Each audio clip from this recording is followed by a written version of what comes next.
Hey all, Cohen here. I know I haven't made a video since I left for Austin, Texas for surgery. I am back home. This is just a short update to let you know that I am back home. I have a catheter in. I will have it in for at least another week and few days. It's the most annoying thing I'm dealing with kind of right now because I got my testicular implants put in as well. And I had everything closed up from scrotum to like pretty much the tip of my penis, so that whole area is quite tender and sore.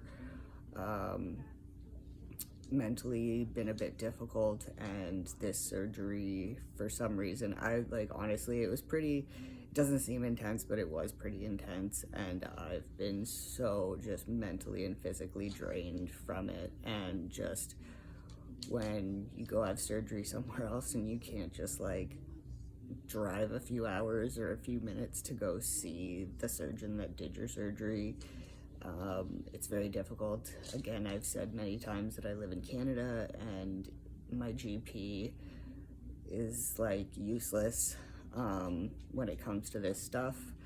And it's very unfortunate because my doctor's office does have signs around it saying that it's a safe place for queer people, and you would think that that would also mean that they have more education or knowledge than other places that maybe don't have those signs up. However, I have found in my experience that even doctors that consider themselves trans friendly or are willing to deal with trans patients actually do not understand anything of it. They basically like most of them only have a knowledge of like the basic hormone therapy type thing, or how to basically just refer you to a therapist or somebody else who is going to help you more than that. But in my experience, my GP has been next to no help. I actually prefer to email the surgeon's office or go to wound care because I've been at wound care for other things. So this time when I came back, I made myself an appointment so that I could check in on everything, and until things are healed up, I am actually going to keep going to see them because that's the only place around, and I'm specifically asking to see the specialist that's there because I'm tired of being passed around and like seeing each different person that works there and having to explain what's happened.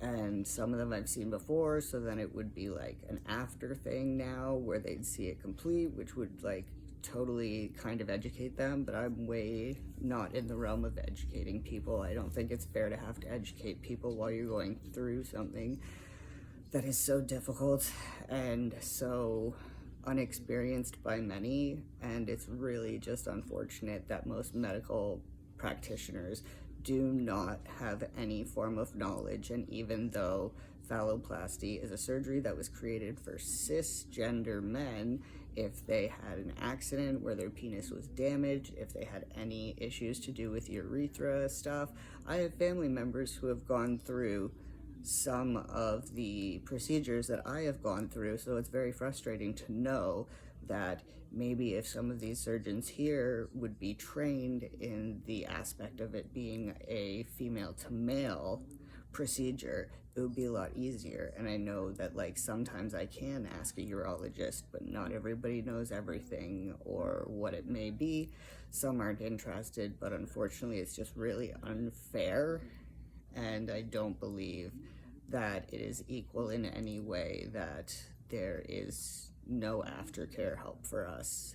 Even people that don't live in the state where they had the surgery, I don't know what it's like for them specifically, but all I do know is that in Canada, there's Montreal and BC for BC residents only. Some provinces like Ontario allow you to leave. I am grateful that I am allowed to leave.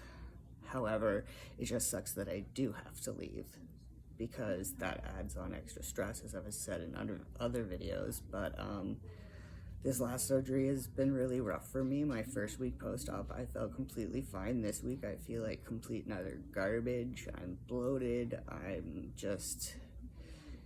It's been a really rough one, and I can't wait until this catheter comes out and until things are healed up so that I can see like everything how it's supposed to be, because in between surgeries, your brain kind of forgets what you went through prior. So then when you go in for the next one and you've got like stitches and swelling or like some irritation, or like sometimes you forget how things heal. Like I honestly, like, it's one of those things where sometimes common sense even goes out the window and you can worry about so many things, and not being able to be reassured by somebody, especially in person, is very difficult. I will make a video that will explain exactly what went on while I was there and such. Mental health I'm still working on. I have a therapist that I'm talking to, and there's been a lot, so it would be a really, really long video for me to have to go through. But I do want to do that. It's just very daunting to think about it, and I've not been feeling the greatest the last few days, so that's why I haven't made a video. And when I was in Austin, I was just trying to do me and recover instead of trying to post videos or make videos and things like that. I did get to meet Thad, who I know from online, and that was really awesome. We went out. Unfortunately, the other people that were there at the same time as me, especially Charlie, I didn't get to hang out with, which sucks because we were all just feeling quite off after surgeries. And the one person that I was going to meet that's kind of from my like region of Ontario, didn't get to hang out with him. He had stage 1, and I can completely understand why like hanging out wouldn't have possibly been a possibility while I was there. But it was funny because on our flight home we were in the same row, so we were, I believe it was row 15, and me and my parents were on the right hand side, and him and I believe it was his partner that was with him were on the other side. But we didn't see each other like in the airport, just like said hi to each other when we were getting on the plane and off the plane, so at least we got to see each other. But yeah, that's all I'm gonna say for now. I'm gonna try to leave some stuff so that I can actually make a video that will be more understandable and less all over the place. I want to have a little bit more thought process and maybe a little bit more healing before I do a video.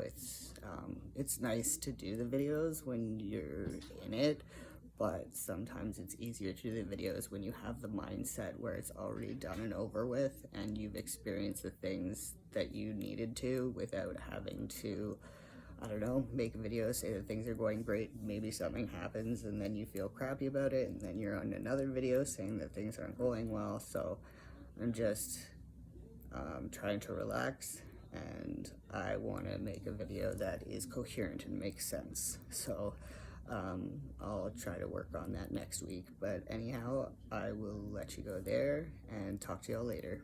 Peace.